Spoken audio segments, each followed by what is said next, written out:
relief of material miseries.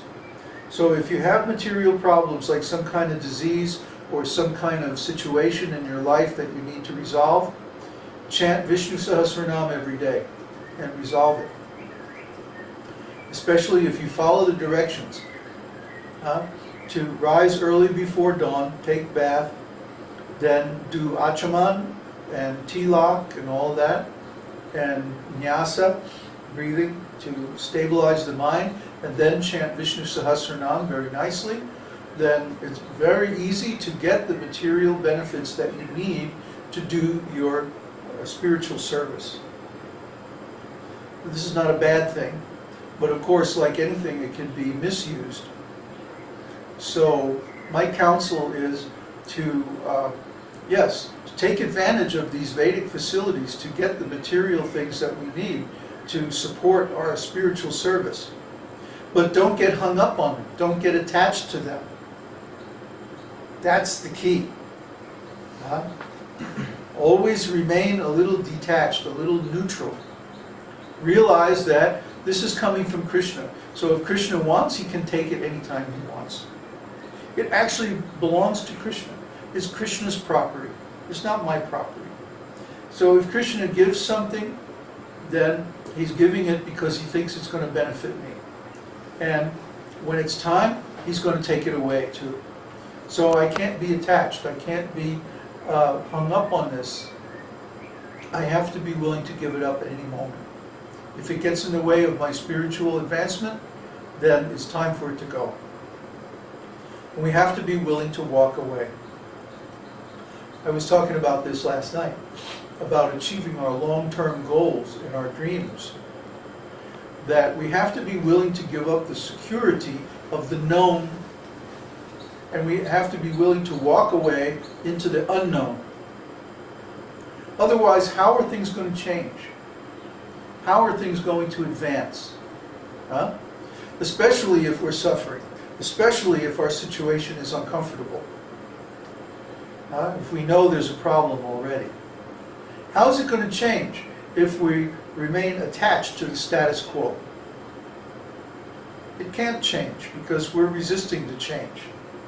So the change will either have to come by force or we'll have to remain in the same old rut. Just like if I hadn't given up everything and gone to Kauai and just chanted 64 rounds, who knows where we would be today? I mean, yeah, sure, I had lost my contract and like that, but I could have found another one. You know, I have good skills. So it wasn't like it was the end of my job or, you know, like I was unemployed, you know. I was deliberately unemployed. So I took the chance, threw everything into my truck, drove all the way to California from Florida, again. Again? Yeah. And all across the U.S., you know. And put everything on a boat, flew up to this island where I'd never been before, camped out in this lonely place, and just chanted. Just took complete shelter to the holy name. And it really paid off big.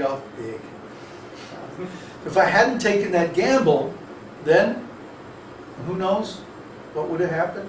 I could have stayed in South Florida puttering around and, you know, just making money and stuff for years. I could still be there now, who knows? I wouldn't be here. We wouldn't be anywhere. We'd just be right where I was back in 2000, which was not a very satisfying place. So you have to take the risk. The more risk you take for Krishna, the more he rewards it. That's been my experience.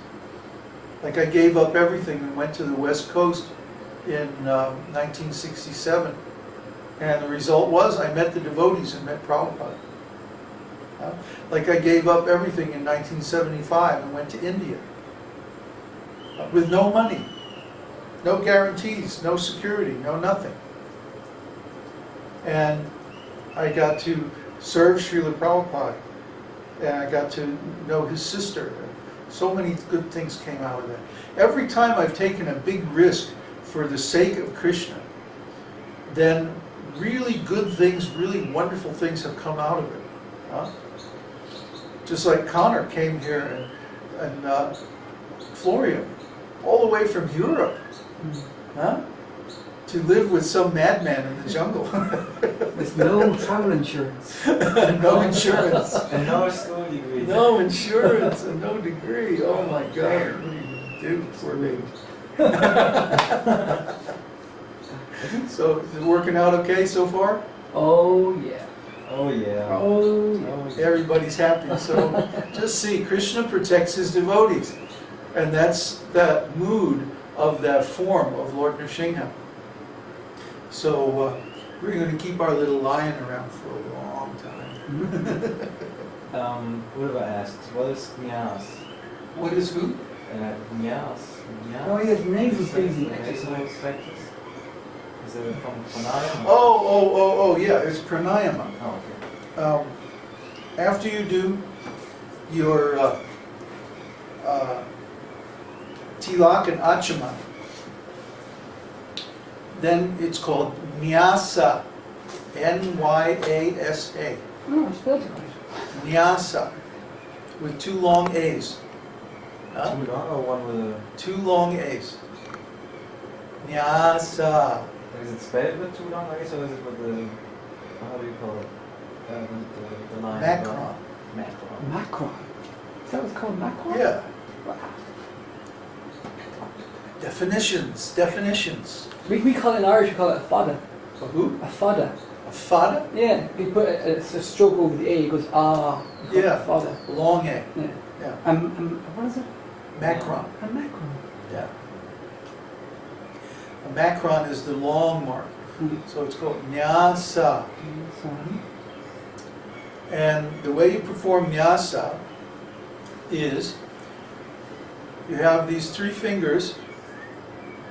This one goes on the bridge of the nose, and then the thumb and middle finger go on the nostrils on either side.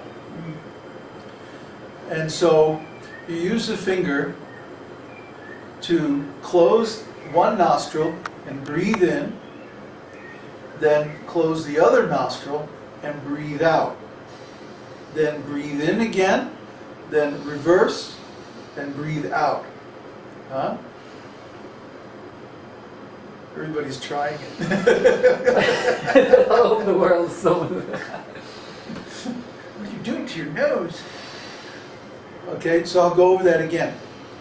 You take the three fingers like this, huh? And then like breathe in through the left nostril, then close the left nostril, open the right nostril, and breathe out through the right nostril. Then leaving the right nostril open, breathe in again.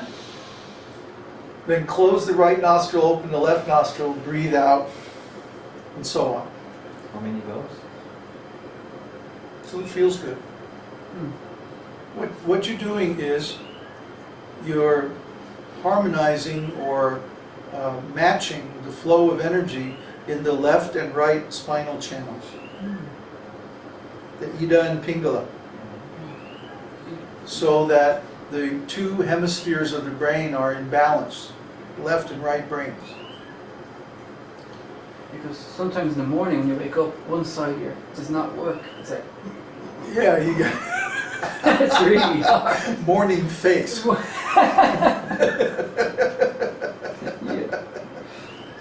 This eye is over here, the ears are crooked, you know. So this gets everything balanced, and then you can ready to concentrate on your mantras. So it's usually done after tilak and achaman. Then nyasa. Then chanting your mantras, whatever they are. If you have second initiation, if you have Gayatri initiation, you chant your Gayatri mantra after that, and then you chant your japa.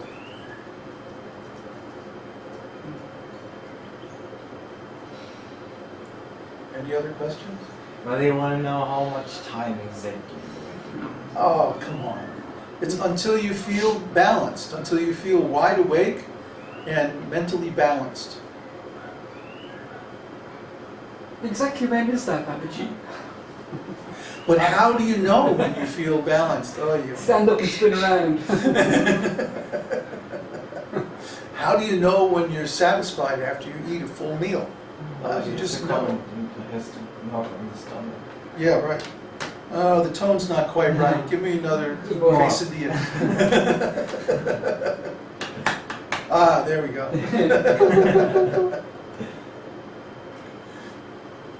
Is everybody happy now?